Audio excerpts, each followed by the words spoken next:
Antalya, Finike'nin Turunçova beldesinde bulunan Limra Antik Kenti'nin tiyatrosundayız. Bu tiyatro hem büyüklüğüyle hem de diğer tiyatrolarda olmayan özellikleriyle çok farklı. Burası tam 20.000 kişilik çok büyük bir tiyatro.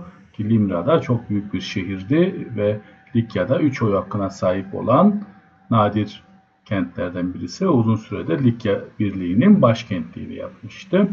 Bu antik tiyatro Roma döneminde yapılan ve yarım daire şeklinde olan standart antik tiyatrodan farklı olarak atnalı şeklinde yapılmıştır.